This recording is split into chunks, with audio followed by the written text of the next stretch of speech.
Hey, I've been doing some ride-alongs with some of my guys, the ASL guys, and one thing I noticed, a headache that we have, and I want some advice from you guys, some feedback. Cul-de-sacs and dead ends. Some of them bad into Parking.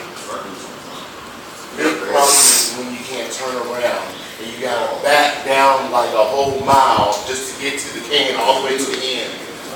I'd rather do that than pull And backing all the way down? I'd rather do that than pull in the risk in the car.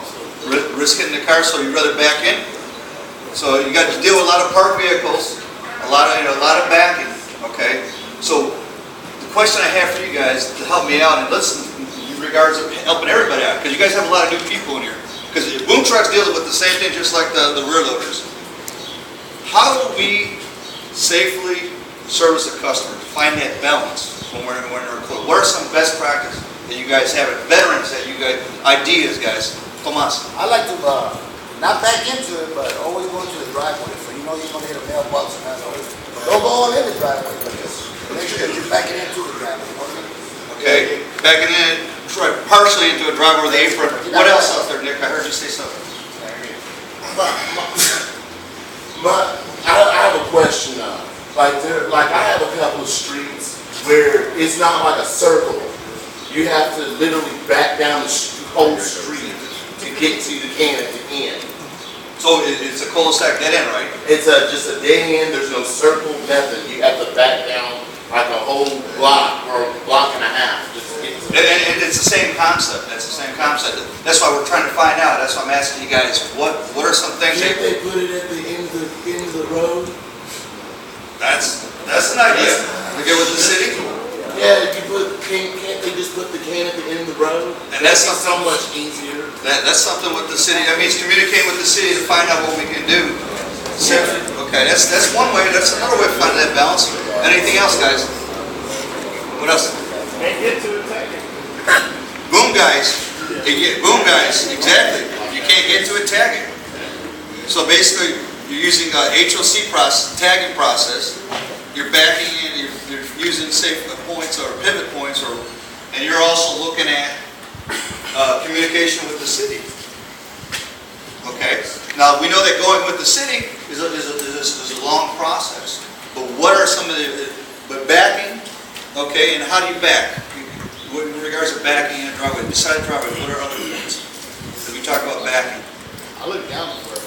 Art? I look down before. So you look down there? If it's like down, get out, look around, get out, and just serve the street before you go in there to see what's best for you. Hey, just gonna go ahead first. Get out, scan, helpers.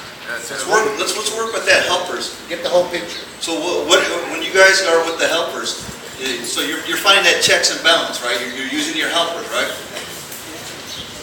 So what do you normally tell your helpers, though? How do you go about doing that with the helpers? Normally before you start the route or talk to them, there's another set of eyes for you on the back. So if just help you look out. Or sometimes like the bags, like you're driving straight, like the bags are right there by the trash can. You're passing out and it's hidden. They help you out like that. They're looking, hey, this bag or something. And if you gotta turn around, they can help you kind of back up, or but tell them they gotta be 30 feet away from the truck, and have to make sure you see them, on the right side as soon as you get to the left side.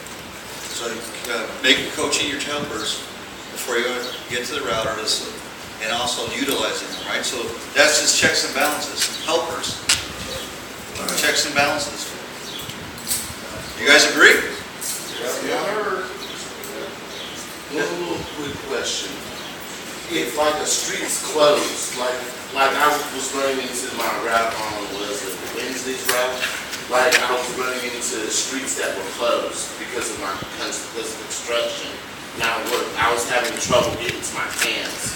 Well, in the street. And Nick, that's a good point. And that's why you have your mentor, the guy who trained you.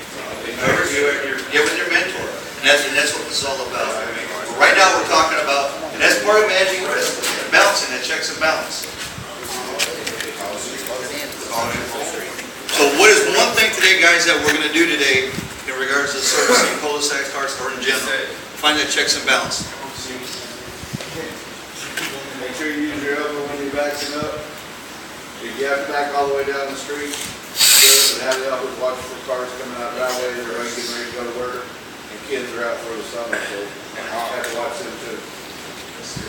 Thank you, Mr. Mackey. So, today, Very careful, be safe, no back up unless you have to. use your helpers. So let's get out there, guys. Let's be safe. Hey, hold up.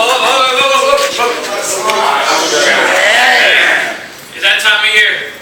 I need 2 volunteers to go to Oklahoma City. Alright, tell it Dexter.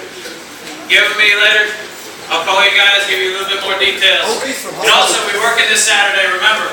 Alright? Everyone here. It's paid, right? Let's go. No, it's all volunteer. It's all volunteer.